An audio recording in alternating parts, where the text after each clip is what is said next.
Okay, it is September 2nd, 2021. I'm Michelle Hirsch here at the Pyle Center with Bill Loughrige. Hi, Bill. And we're going to start off with just you giving us an introduction.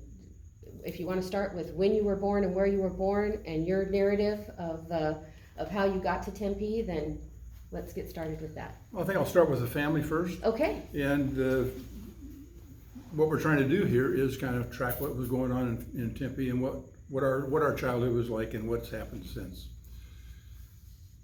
My grandparents came here in 1933 for the first time. They were early snowbirds, basically. They lived in Brainerd, Minnesota. They brought their 3 children here. My mother was the oldest. And they built a travel trailer that would be today called a travel trailer.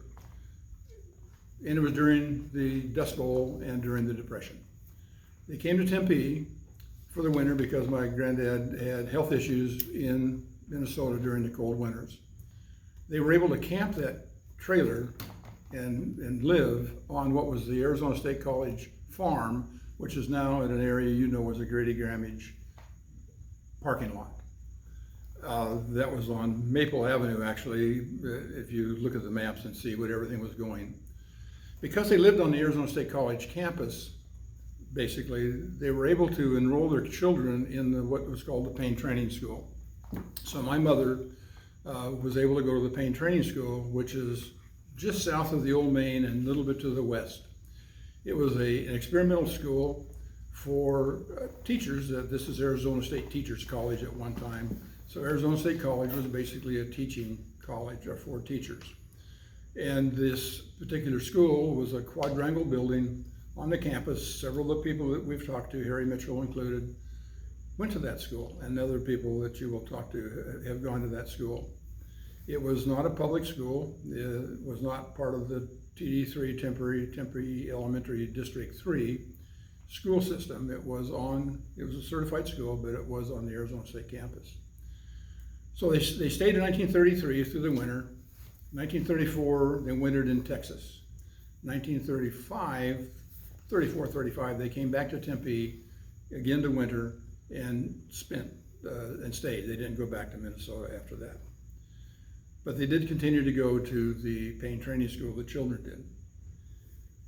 My father is from Dodge City, Kansas, Stratford, Kansas.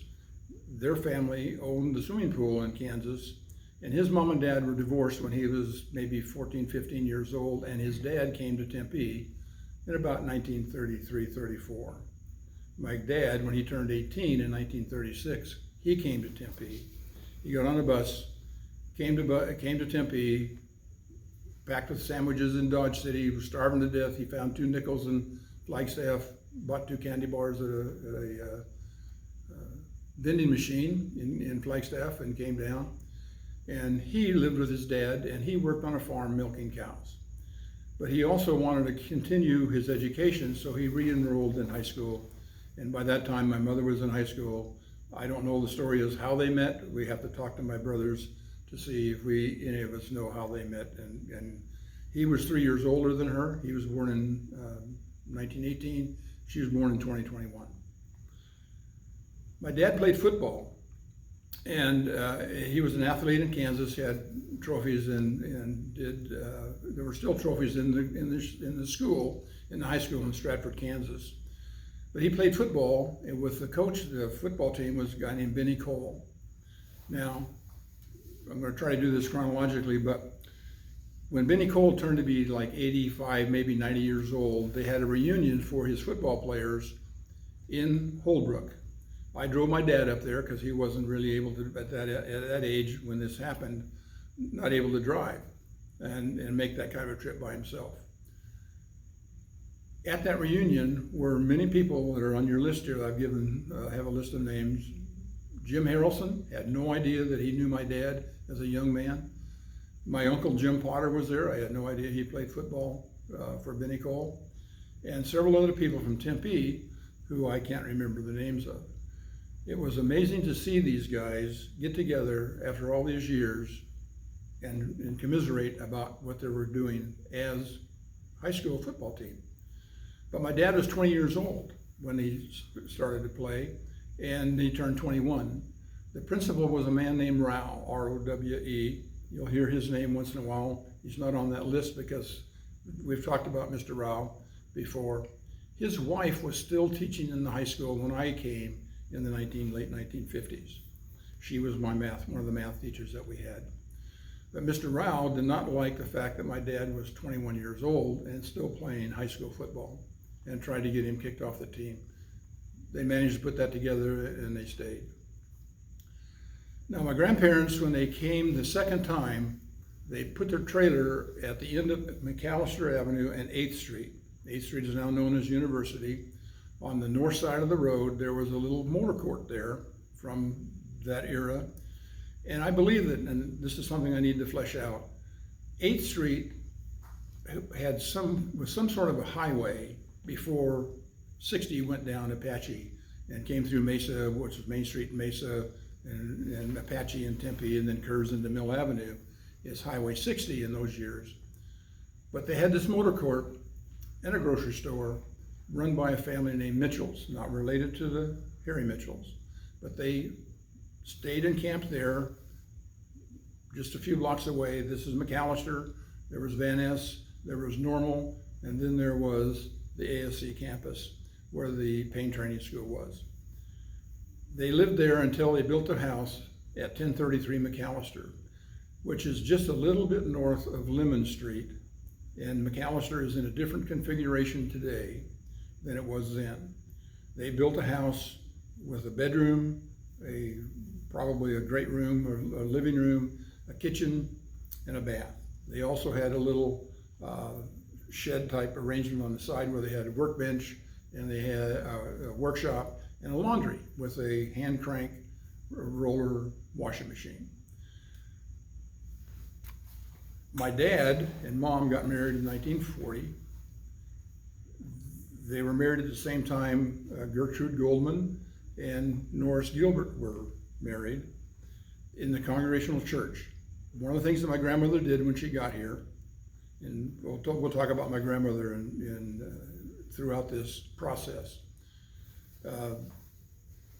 Gertrude and my mom were great friends. They had a joint wedding shower, and then they were married in like June of 1940.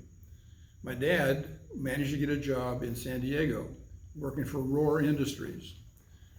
He rented a trailer in what is now Interstate 5 and Interstate 8. That trailer park is gone.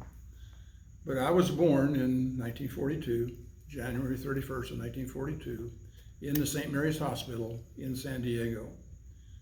In the meantime, the war had started on December 7th, and my dad got a job back in Tempe, or actually in Arizona, at the Goodyear plant, which is out in Goodyear, Arizona. So Mom had to stay in the hospital for, in those days, 7 to 10 days in the hospital. And so Dad came here to work. My granddad came over and picked me up 10 days after I was born. They packed me in the car and they drive across. And you're the oldest? I'm the oldest in the family, yeah. So it goes to stand the reason that they were married in 1940 and I was born in 1942. There wasn't much room for anybody else in there, right? Okay. So they brought me back, I was 10 days old, so I really don't remember much about San Diego. But when my parents came back, they lived on 2nd Street, just north of Roosevelt, in an apartment. Then they rented a house at about, I think it's 1065 East Diamond. I go by this house periodically now. The house next door had chickens in the front yard. Across the street was a family that the last name was Gettle. And if you're familiar with the air conditioning factory, that was the people that started the Gettle Air Conditioning Company. Yeah. So everybody lived in these small houses. The houses are still there. The culture was small grocery stores everywhere. My memory starts to kick in during that time period. We lived there until I was 4 years old. In 1946, my dad built a house at 1001 McAllister. That's at the corner of Orange. That is actually the southeast corner of Orange and McAllister. Across the street to the north was the Williams family. There was a fellow named Marv Williams, who's not on your list, but he just recently passed. And that family sold that property, and that property was now the LDS seminary that's on the Arizona State College campus. Directly across the street was a family called the Richens. The boy in that family was Walter, and he was mentioned by, I think, Debbie Painter when you were talking to her. Walter Richens and his family, they had cattle in that yard. They had chickens. They would butcher chickens, and everybody was around. They had a big tree house. Just to the south of that building was a concrete building that was built by a guy named Rubenthal. He was a German that had been in World War I, and with all the bombing and things that happened, and he built a house that had huge, thick walls filled with any kind of scrap metal that he could build. And the rooms were very narrow. He built it in case there was another war and he would be involved in it. You would walk in the door, there'd be a long 20-foot room or 25-foot room. The other door would go into the next room, and then you'd have to come back and weave through this as a maze to come into that house. While we were living at 1001 McAllister, a family called Halleckson moved into that house and remodeled it. It was full of scorpions. So they were always dealing with scorpions. Unbeknownst to them, Dr. Stonke was buying scorpions, but they never did anything about that. They just killed those suckers because they had young kids. Gene was my age. They had an older brother named Harry, who was a good companion of mine, Harry Halleckson and Gene. And they had a younger sister named Dessa and an older sister who I forget her name. But that family became great friends of ours for years. Their dad's name was Ober, and their mother's name was Irene. Irene ultimately married a Bradley, one of the Bradleys with the Bradley Construction here in town. Mainstays, and they were in Tempe all their lives. Jean still is in Tempe. She is a teacher in Tempe, retired here. They're a long time. It's another one of these people that we want to get to and talk to. So we're living at 1001 McAllister, going to the Pain Training School. The Pain Training School was a quadrangle building with a U shape. The U was facing open to the north. At the east side of that building, at the north end of that building, the tips of this building had a little crop out that went, so it had a, hard to describe verbally, but it wasn't just a straight building. It had a little tip at the end. It wasn't a complete wall across, but that was the kindergarten. That's where we started in kindergarten. The next was the first grade. The next was the second grade. The next was the boys' bathroom.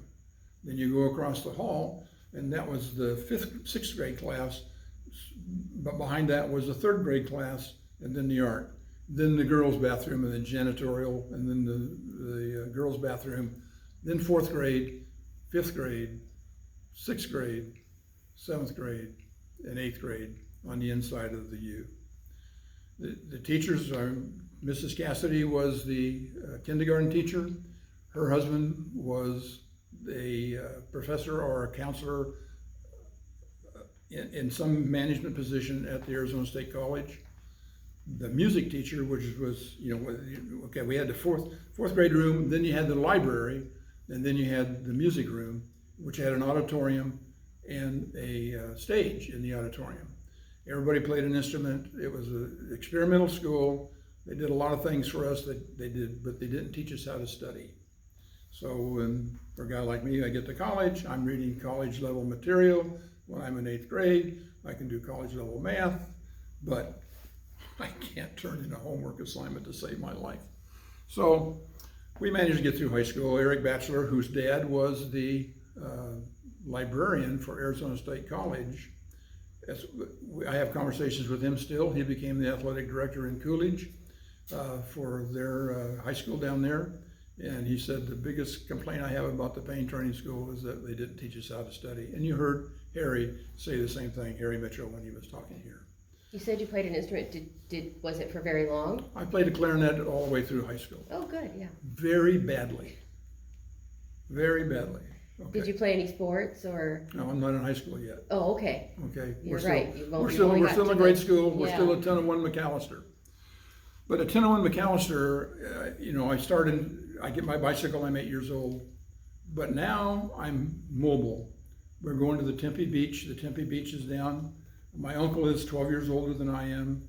When he comes back from the military, I'm his constant buddy. Prior to that, I'd been my granddad's constant buddy. He would take me to places like old Murph's house. Okay, Murphy, Tom, I don't know his first name. He had a tire shop, which is basically at Forest and 8th Street on the northwest corner. He lived on, his business was on 8th Street and off the alley. The house across the alley was where he lived with his sister, Nina Murphy. Nina Murphy became the athletic director for the women at Arizona State College. Oh, wow. So my granddad would hang out with his old man Murph, and they would jaw. I'm just a little ankle biter hang around at their knee. They ignored me. They just let me, you know, stay out of trouble. But that's how I spent my childhood, is following my granddad. He would take me to the train station to watch the trains come in. The train station was very active at that time. People were coming and going. That was a big mode of transportation. There was Rundle's, Mill Avenue was the center of town. Rundle's Market on the corner of 8th Street and Mill Avenue on the south, on the northwest corner. Earnhardt, the Western Auto store was just a little bit north of that. There was a cafe in there. Nevis Richfield was at the corner of 7th Street and Mill on the west side of the road. Across that street, 7th Street, was Sella Sporting Goods, Joe Sella, and there are several of those Sella boys around still. You know, Mark Sella, Mark Sella, J.M. Sella is my accountant, and I'm going to corner him too one of these days, and we'll talk to him. Because we all have separate memories of what was going on in Tempe. I lived on the east side of town. I never went to the west side very much, not because I was afraid to go there, we just didn't have friends over there. But Mill Avenue was where everybody went for everything. There was the Boston store was a little bit further down. That's where we bought your general clothing, Levi's, t-shirts. When my mother did the wash, our clothesline was Levi's and white t-shirts. That's what we wore. My dad was a construction, he was a carpenter, and that was our uniform. So we're living at 1001 McAllister. Next door to us on the same side of the street are the Gansels. I don't know what has become of them.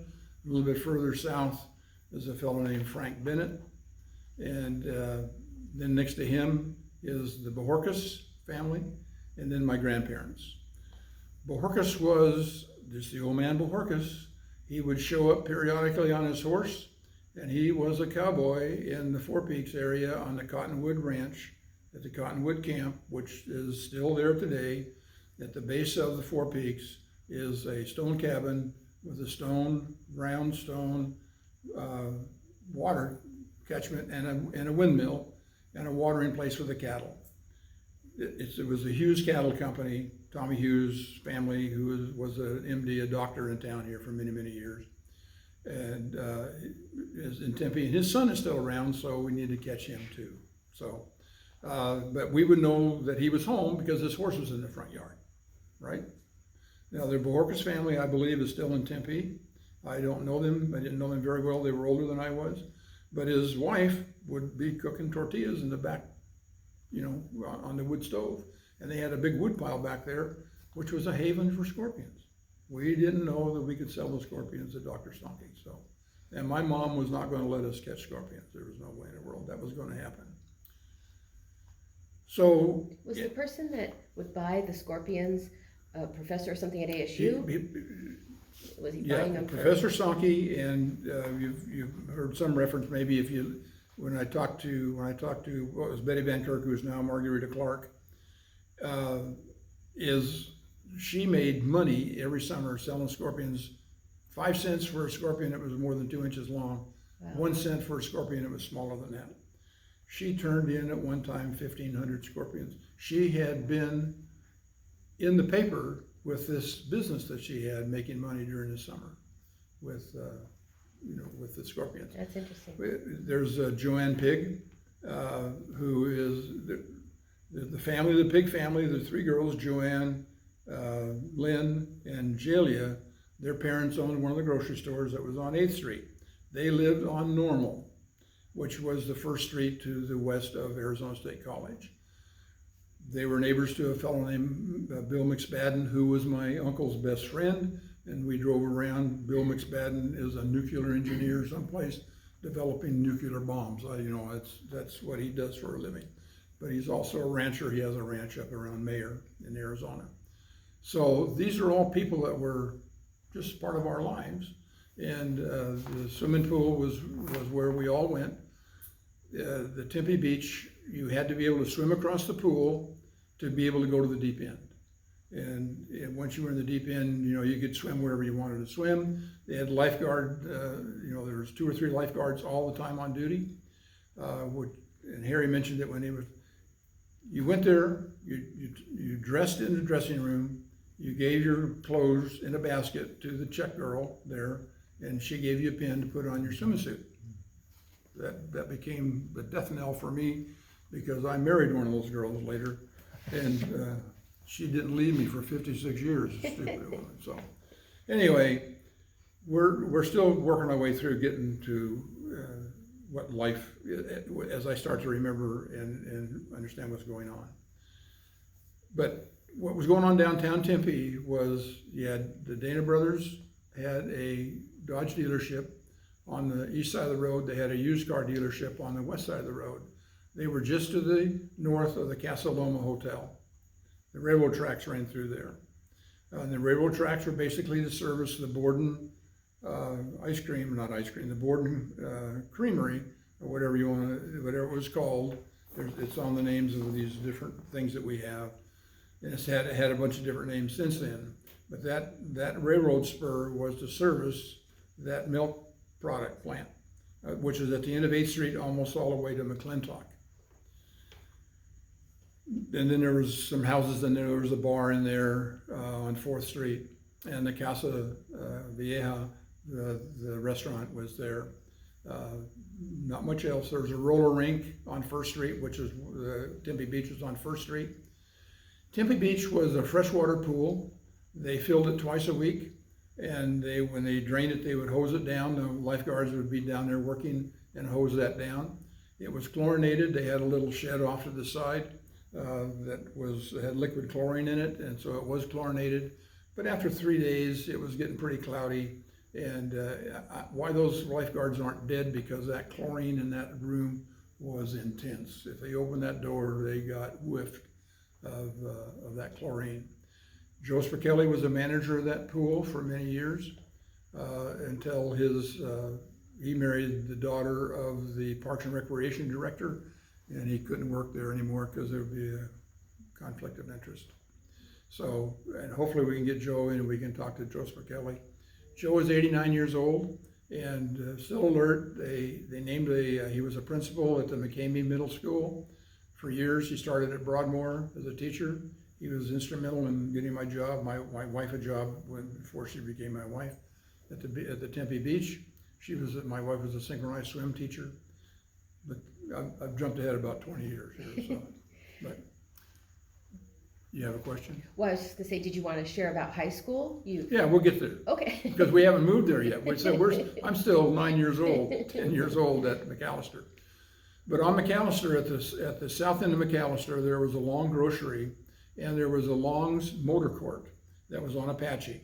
And we would go there for groceries. If my mom needed something, she would send me up there. I'd get a loaf of bread.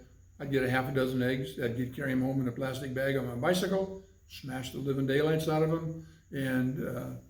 But I didn't have to pay. He would put it on a chit, and then at the end of the week, when the payday came, my dad would go and pay. Now, I just heard in making conversation with people about these stores, Long's Grocery, my cousin thinks that Art Livingston may have worked in the Long's grocery as a butcher. Art Livingston ended up with the Livingston's Lockers here in town. Somebody else said he worked somewhere else before that, had a little shop. So we'll have to flesh that out. Ronnie Livingston is still alive. He's down in Wilcox, so we'll try to track him out too.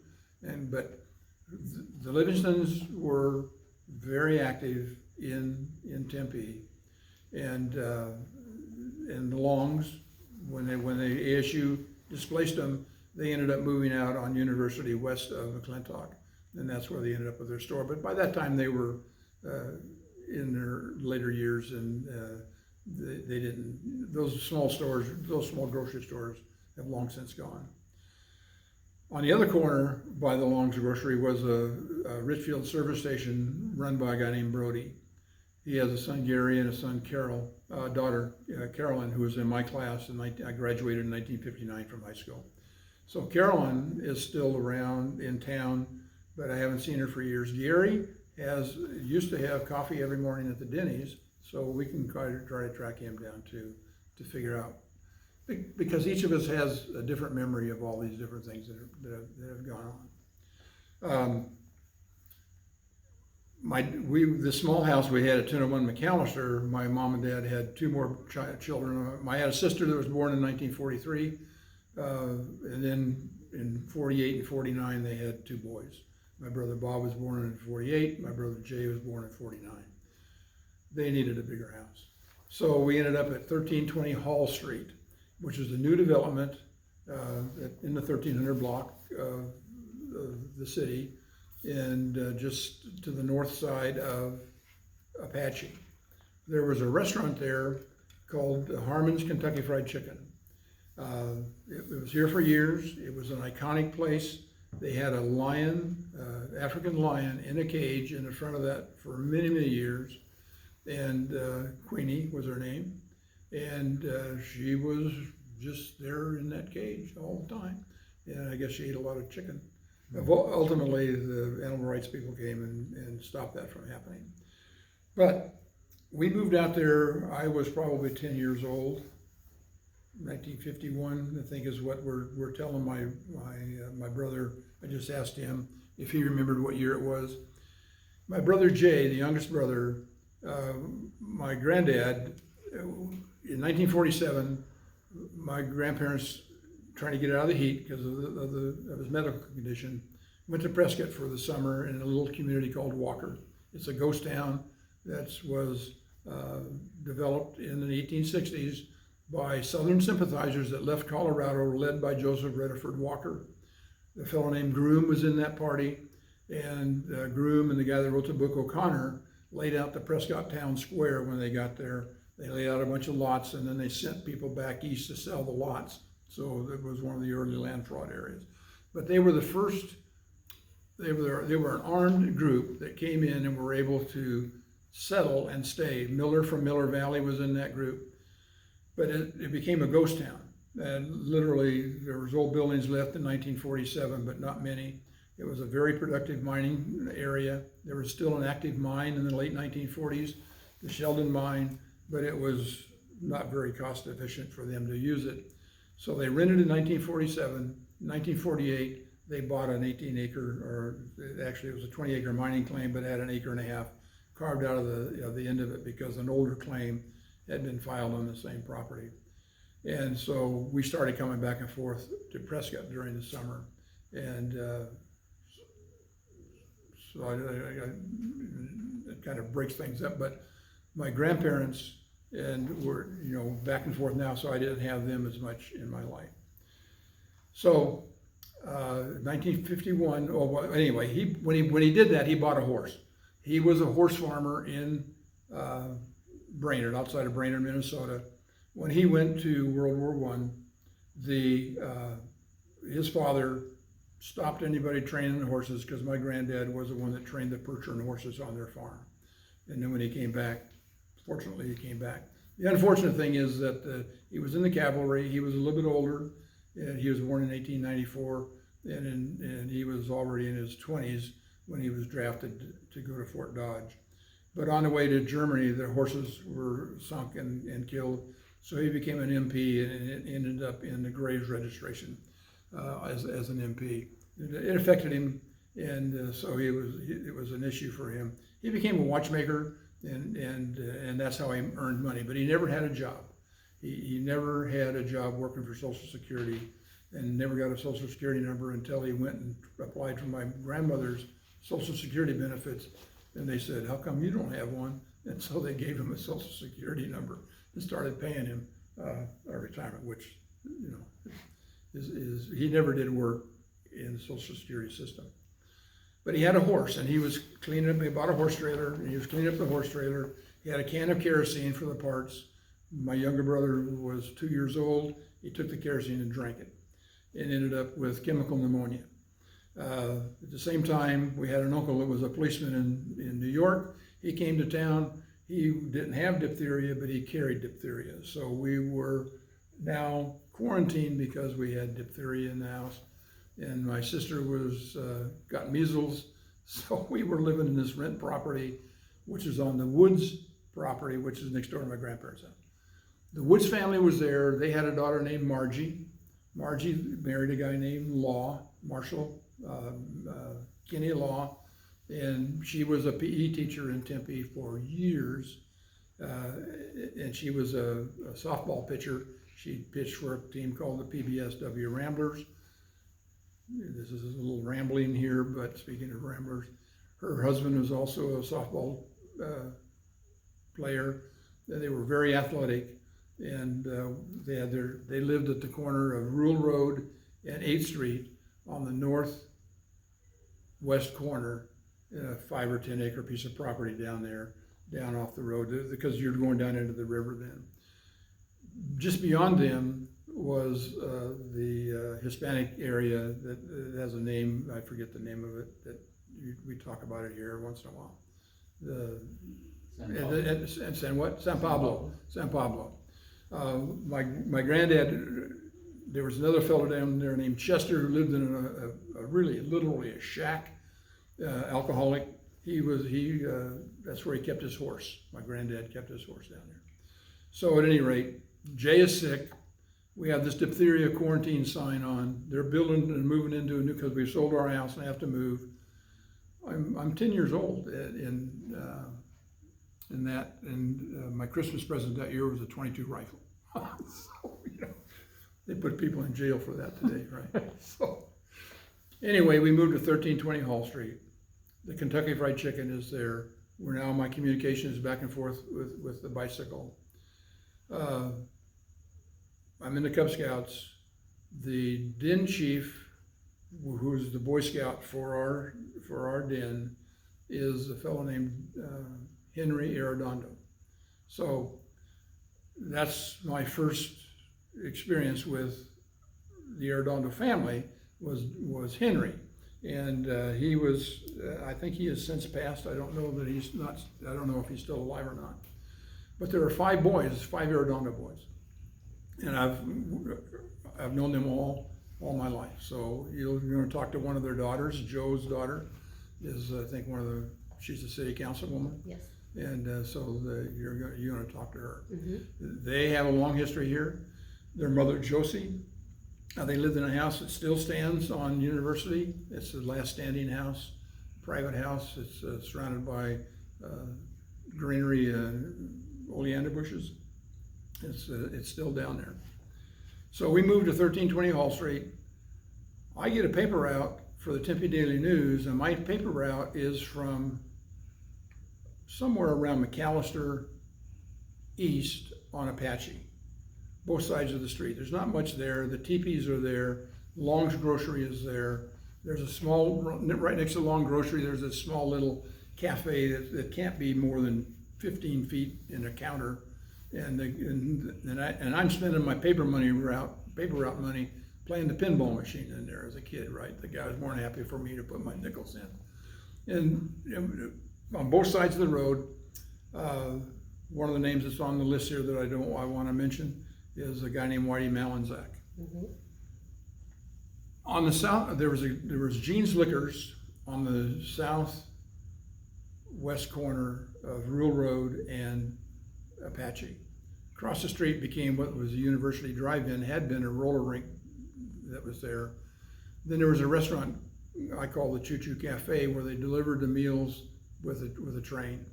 Then there were trailer parks, now called mobile home parks. There was 2 of them there. In one of those parks, somebody was giving me a hard time one day about collecting the money for my route. And this gruff old guy, big money pocket, had a lot of money in his pocket, gave this guy a hard time. I remember it, it was one of those events as a kid that, why is this guy giving me a hard time? And here's this guy who rescues me from that. It was Whitey Malinzak, but I didn't recognize that for maybe 10 or 15 years, really, who that guy was. So it just stuck in my mind that this guy had stood up for me. So my paper route was out to where we live, basically, and for the Tempe Daily News. Then one of the kids that was a little older than I was giving up his paper route for the Arizona Republic, which ran from Rule Road to McClintock and from Apache to the river bottom. There wasn't anything south of 8th Street in the river bottom. There were 2 houses on Rule Road that were a farmer that had, and his family had two houses down there south of, between what is 8th Street. 8th Street still comes out there where the railroad tracks are and where University is now. There were 2 houses in there. On the north side there was this canal that Mark Randall told us is the name McKinney-Kearney, or whatever the name of that canal is, that ran down through there.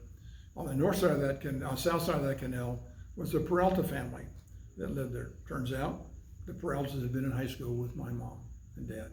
Okay, their daughter Melva and a girl that they had living there, a cousin, were in my class in the paint training school as we went through the paint training school. Melva Peralta lives in Fresno. She winters down here in Maricopa. They're very successful. They had a great business. Very nice. Another lady that we're going to try to get hold of and get her experiences. Then I went down Rule Road from 8th Street to Apache, and then from Lemon Street back out to, which is dirt. Lemon Street was dirt. There were 5-acre parcels in there. There weren't big high apartments or any of that kind of thing. The city clerk lived down there. It was dirt. Terrace was a raised railroad bank that had a place where they parked boxcars. So as a kid, Reggie Rodriguez, who's from the Rodriguez house, is on 8th Street. He was one of their children. He's one of 3 or 4 boys, plus a couple of girls, daughters. And we've been, since he came to the paint training school in 2nd grade, we've been buddies ever since. We still communicate all the time. We would play on those boxcars that had they were ice boxes, basically refrigerated cars or ice cars that had big ice boxes. Why we're not dead is beyond me. Actually, Reggie, I tell him all the time, he saved my life. We were climbing up the backside of the 2 buttes, right? There's the A butte, A mountain, and then the small butte, where one side has been cut off. They used it for fill, I suppose. I don't know what they did that for. But we used to climb up that cliff as kids. I'm at the top. I can't get off the top, right? I'm stuck. Reggie's up there, and he comes over and rescues me because I tell him, Reggie, you saved my life. I don't know if that's why, but I don't like heights anymore. So my paper route in that area between Rule and McClintock and Apache and the river bottom, I had 65 papers. That's all the people. And not everybody had Arizona Republic. That just kind of identifies how sparse the population was in there in those times. So now I go to high school, right? And I graduate from 8th grade, everybody graduated from paint training school. Show up at the high school and I'm in the band. I'm a big kid. I'm 6'1", 6'2", as a freshman. I'm only 13 years old. I started my kindergarten when I was 4 years old.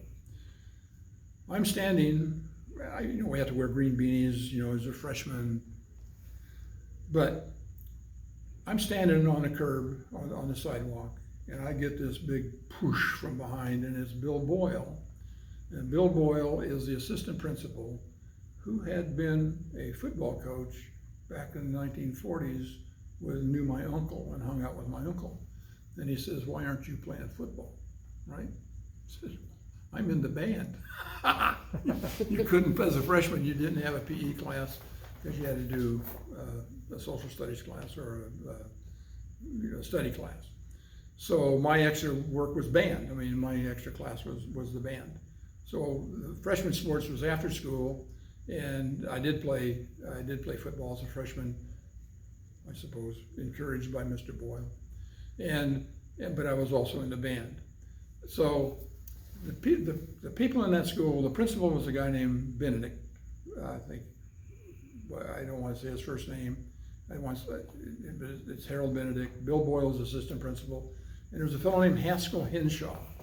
Haskell Henshaw was the athletic director, and he had in his office a Colt revolver, Peacemaker, and a Western holster belt, because his father or grandfather had been an Arizona Ranger, and he had that on display in his office. These were all very professional people, and as a freshman, and you see them, and there was no paddling, and they were just good people to be around and to be around, and so my high school years were very good for me. I played basketball freshman and sophomore year as a JV. I got on the varsity as a junior and senior. However, the basketball coach was Roy Coppinger, who turns out was probably only 4 years older than, 5 years older than I was, maybe a little older, and he caught me coming home. I was lucky enough when I was a freshman, there was a senior girl that took a liking to me, and she went to all the dances, and so I had a social life as a 13-year-old freshman, because her boyfriend had jilted her and she was going to make him mad. So she started hanging out with me because I was big enough to be a senior, right? He didn't know the fact that I was a baby-faced kid, didn't know anything. And then as a sophomore, I dated a junior girl, dated her for 2 years, and then she dumped me as soon as she got into college and left me. So my social life was pretty active. As a kid, I didn't know anything about what was happening. It was a good time for me in high school. But Roy Coppinger caught me coming home late with my girlfriend when I was a junior, past his curfew time. I never got to play basketball, Well, I was in maybe 2 or 3 games, basically. But it turns out that his family knew my family back in the day in the 1930s. So I have no idea how much of that carried through to, that's that smart aleck Loughrige kid. And so politics enters into your life at all levels. So high school was okay for me, except I had to be standing outside Mrs. Hurley's room, that's the English teacher, to make sure I passed the final exam, because I wasn't going to get a diploma if I didn't pass that English test. I graduated 132nd out of the 200 kids. I was just at the bottom of the top 2/3 so I could go to college. But yeah, it was fine. I didn't care. I didn't have a drive to be a scholar. So in high school, the friends I had in high school were good, but I'm going to go back to 5th grade in paint training school, or 6th grade. My mother, the teacher that had conferences with the parents. The first male teacher I had in grade school, elementary school, what time is it? Oh, we're 5 till 8. We're only, we got lots of time. So he was the first male teacher I had. So he calls my mom in and says, I'm not sure, Billy doesn't really show me the kind of respect that most of these boys do when they get here, because he doesn't seem to really, be all that interested that, I'm the first man that teacher he's had.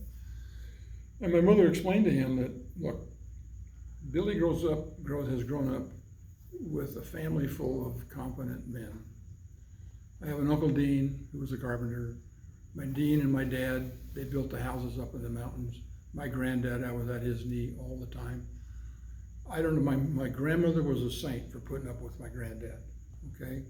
She was, I haven't married Millie yet, but I'll talk about it a little bit. When Millie died, she died in 2017, it really dawned on me that when Millie married into our family is a very strong family unit.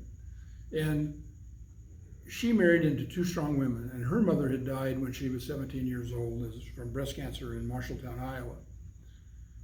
My grandmother was like Mother Teresa, literally. She was a gentle, kind, loving person that would do anything for you, help you. She would, each of the kids as they were growing up, she would have them mixing something. If she was cooking in the kitchen to keep them out of the way, right?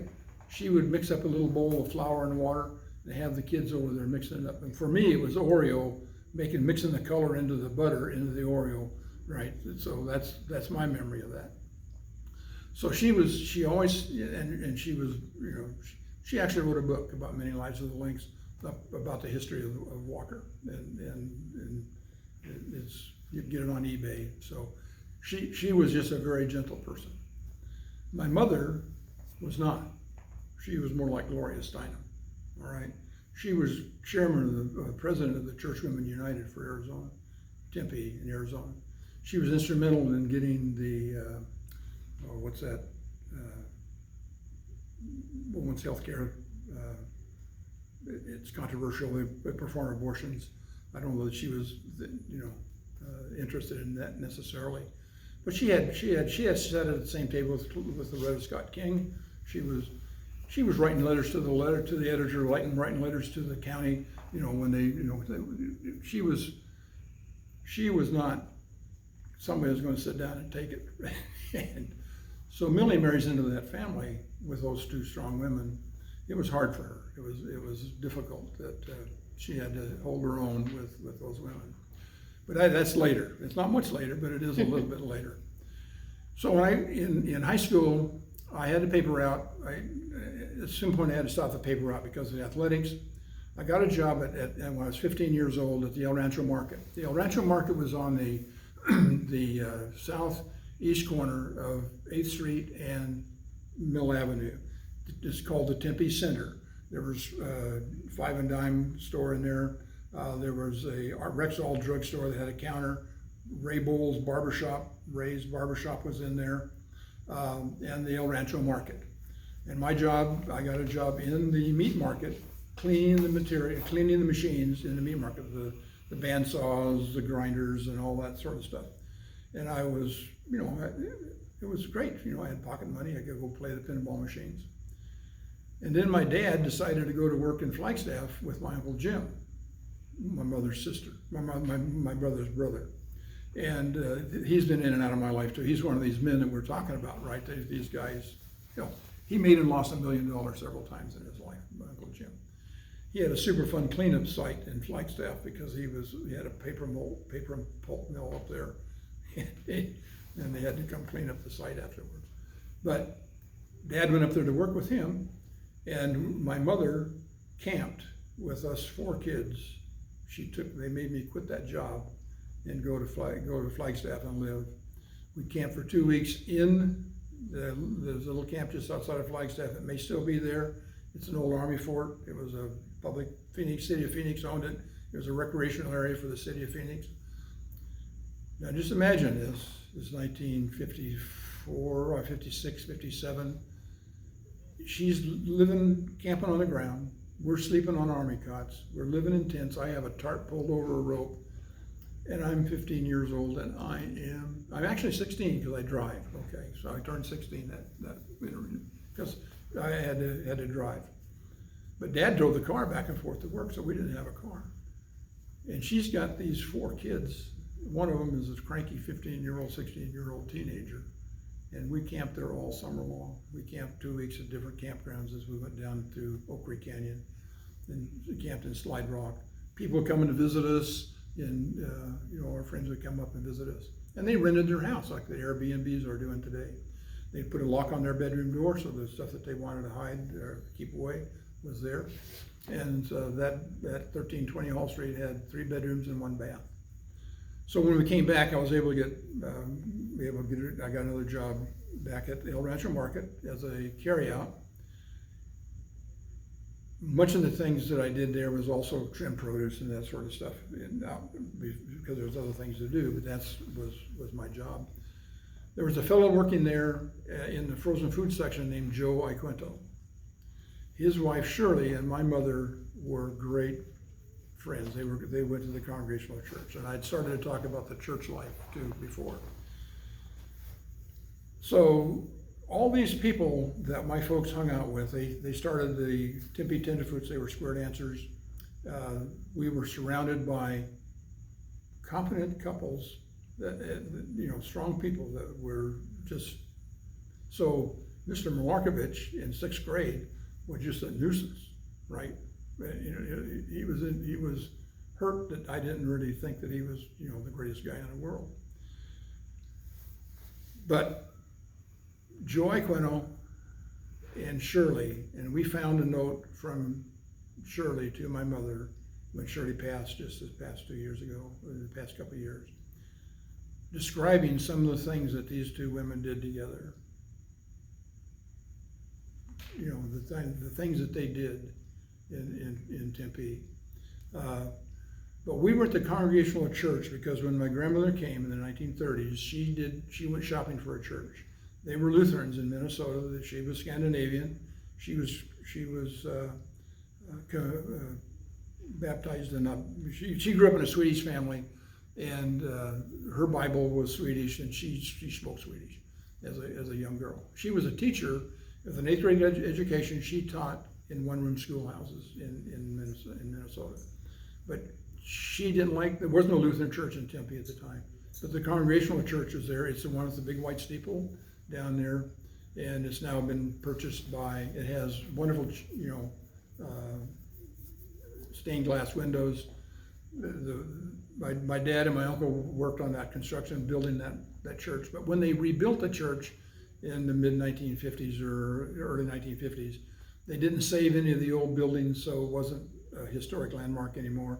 The church was 1898, and so that's ended up being sold to this development company, and I don't know what they're going to do with it. They've sold the windows, I understand, and I think that I don't know what they're going to do with the steeple. But anyway, that's why we ended up in that church. It was a very active church. The preacher there was a fellow named Cecil Pryor. When they went there was a guy named Dalrymple, and Dalrymple married my parents, and they kept in contact with him as he moved on to California until he passed, and they were friends with him for years. But there were the people that were in that church, were very active in the community, and they remained friends for life. That church group. So anyway, that's how we ended up knowing the Iquintos and some of these other people. The Methodists were just down the road. That's where Harry Mitchell went to school, and that's where Joe Sperkelli went, to church. But my dad was in the National Guard when he came over from San Diego. The war just started. He was in a National Guard unit in San Diego. He was in transfer status or transient status when they activated the unit here in Tempe. Where he had been in Tempe, he got transferred to San Diego. As he was coming back, the Tempe National Guard ended up in North Africa, but he didn't get to go. He was sorry that he didn't get to go. I think we're all happy that he didn't get to go. So he worked in Goodyear during the war as, building wings for P-38 aircraft is what they did over there. My grandmother worked at Allied Signal making fuses for hand grenades. That's how she ended up working and having a Social Security number. So we're in high school. Life is great, and Joe Sperkelli is kicking me out of the high school, out of the swimming pool because I'm a smart aleck, and so not knowing that he's going to be in my life the rest of my life. So high school turns out to be, like I say, fun for me. And we ended up flunking out of college because college is not going to put up with that, right?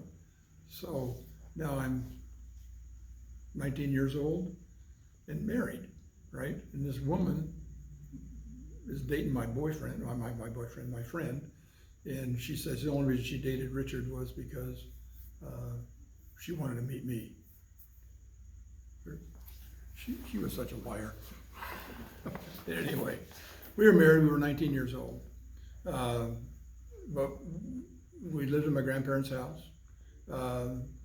Started having children. 21 years old, I joined the Phoenix Police Department. Worked at the Phoenix Police Department for 8.5 years. Went back to college, got my degree. Then in 1971, I went to work for U.S. Customs as a criminal investigator, commonly referred to as a special agent. And then I retired from there in 1998. And then since then, I've run a private investigations business, had a security guard business. And, life has been pretty good. But I don't know if I've answered some of the questions, most of the questions in there, I think. Well, there's a few people on here I wanted to ask you about that you had mentioned, but Let's go back to Whitey Malinzak. Okay. All right.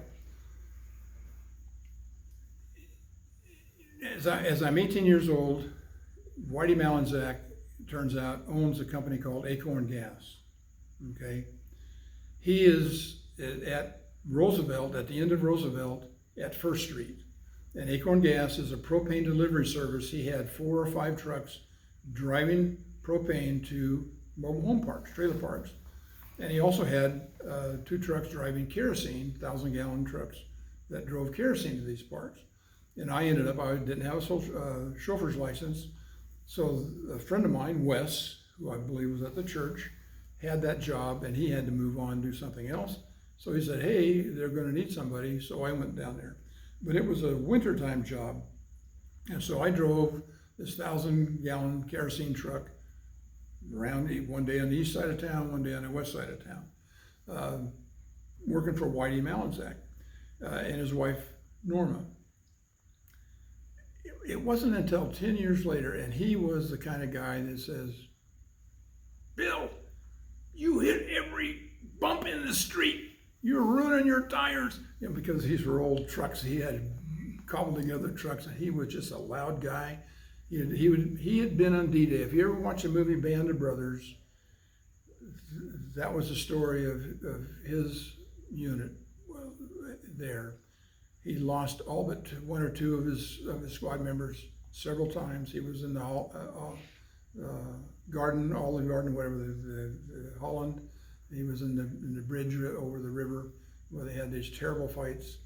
And he was a self-made man. Honest to God, that guy was, but he was a hard-working guy. What I did in the summertime, my dad was the superintendent for Allied Construction Company. Allied Construction Company built semi-custom homes. They were in the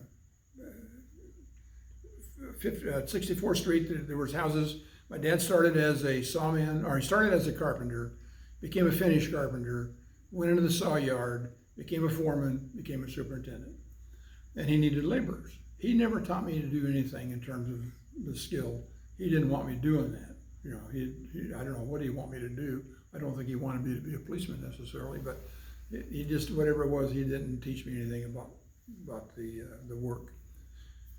So I worked for him in the summertime. There was a guy who worked there named George Clemens. You heard us talk about Bill the policeman at Pain Training School? Bill the policeman's daughter, and I cannot remember Bill's last name, married George Clemens. My family knew all these people. They knew who these people were. Bill would let us play with his pistol. He'd take the gun out, unload it, and we were 7th, 8th grade kids. We're out there on the pain training. He's showing us his pistol, and we're dry firing it. And just the kind of stuff that would drive people crazy today. But his wife, his daughter married George. And George was a Teamster laborer, which means he drove the truck. And what we did with that, he would pick up the material from the yard, deliver it to the job site. My dad was building a house a day with his crew. He had, I'm sure it was a World War II vet. He was nervous. He was, fidgety, but my gosh, they would build houses. My Uncle Jim, Uncle Dean worked for him for a while. Dean and Jerry Slattery, they worked. They would frame a house a day inside. Brownie, the World War II guy, and his guy upstairs on the rafters would build the rafters. These were not trusses. These were stick-built houses. And they had a apprentice who was probably 24 years old that would sheet these houses every day. And my job was to stack the lumber for him. So I get on the job, first day Dad says, come out, okay, the first thing you need to do is dig the ditch for that flower pot that around this house. So I'm 17 years old, and I've got this 18, here comes George, big old cigar in his mouth, and he says, what are you doing, right? So it was gonna take me all day to dig this ditch. We dug it in about 15 minutes. And then George takes me under his wing, and we went to work. To the point where the owner of the company used to come just to watch us work. It would be, I would stack the lumber, I would clean up the lumber, I would muck out the house because they put sand on the floor. We had 2 or 3 other laborers on the job site, but we never saw them. But George and I together, and then I ultimately got the truck. I was driving the truck too, and we went to Window Rock and built houses at Window Rock on the Navajo Indian Reservation. But somewhere in all these men and women that I had been around, they instilled this workaholic thing in my culture. So you got to be busy. You have to have a good time. You can't take things too seriously. You have to respect others, and that's why I'm so excited about what we're doing here. I have 2 tapes of my grandfather. They're telling his stories. I can't tell you how much it means to me to be able to listen to his voice. So I'm hoping that these recordings and those sorts of information can be made available to the families, because 20 years from now, they won't remember, who I am, who you are, these things can be fun to do.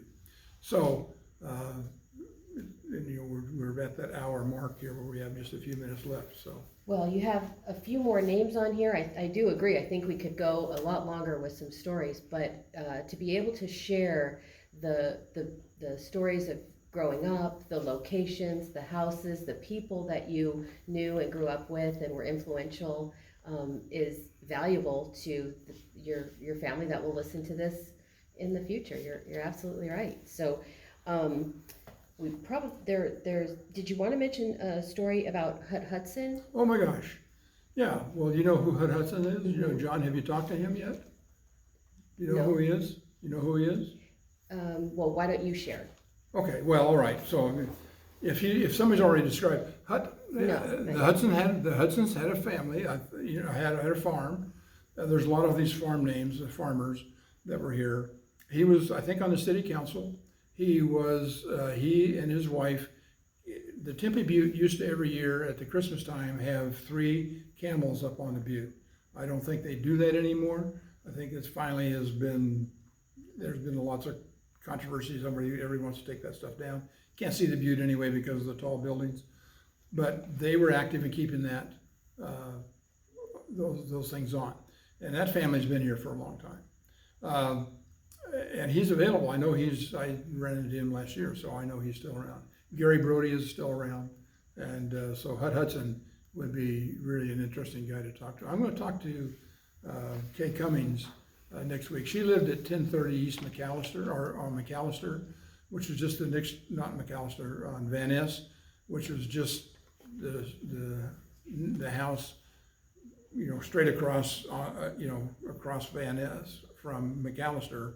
And she gave me the name Doherty, of the family of Dohertys, and the people in the corner that had the canaries, and the people that had the goats, they could go get goat milk, and that lived there. And Bill Payne, Dr. Payne, who moved into one of the new houses that was behind McAllister. There's lots of things. Where did you end up in Tempe with your wife and raising your kids? We lived, when we were first married, we lived in the grandparents' house because they moved up to the mountains. And then Phoenix PD, after I was off probation, I had 6 months to move into the city. And in the city of Phoenix, that's different now. They can live wherever they want to. So we lived at that 1033 McAllister, and then we moved into an apartment at 4912 East Hawley, and then bought a house at 4024 North 49th Street, which is just south of Indian School in Phoenix. And then in 1977, we moved into the, Custom sent me to Amman, Jordan. We sold a house on 49th Street. I got sent to Amman, Jordan for 120 days right after that happened. So Millie was stuck here, so she bought the house that we're living in, where I'm living in now, without me. I didn't see the house until we had already bought it, but at 1118 East Wesleyan. So that house is owned by, he worked for Valley Bank. I should have written his name down on the thing because the names slip in and out as we're talking. Yeah, gosh, I wonder if I knew a lot of people at Valley Bank.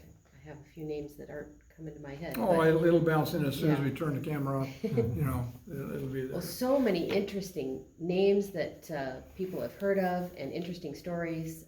Thank you so much for sharing. Like we said, I think we could go on for a couple more hours. Easy. You have so much great history in Tempe. Well, it's been fun living here. I mean, it really is. It's still a sense of community.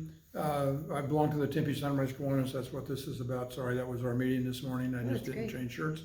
Joe Spichelli is in that club. He was the founder in that club. I hope that we can get together with him and do this with him. Because there's things like the grapefruit, the Sunkist factory over there where they had this thing stunk up the town, with the grapefruit rinds and things that they did. We didn't talk about the feeding pen, the feed pen over there. The other thing nobody's mentioned is that Rural Road and the railroad tracks was a treacherous place. They had lots of very deadly accidents on Rural Road and that railroad track. People coming through. Mill Avenue had an underpass. McClintock had an overpass. What's the name of the Frankenberg? What's the name? You have Frankenberg. Yeah. He owns 7 acres of 7 sections of farmland between Tempe and Mesa. The Price Road was Frankenberg Road. John Gray is a descendant of that family. He still lives in the county island over here, just off of it. There is another guy that I'm going to corner, and because his grandmother lived into her 90s. And was full of stories about growing up in there. They had a Frankenberg train whistle stop on the tracks over there by McClintock. All that stuff is gone now, and the people that really know about it we're losing them as well. Well, it's great to capture these stories, and thank you again. Like I said, I think we could go on forever. It's fun to listen to you, but we'll probably wrap up just for time. And thank you again, Bill. Thank you. Thanks, Bill.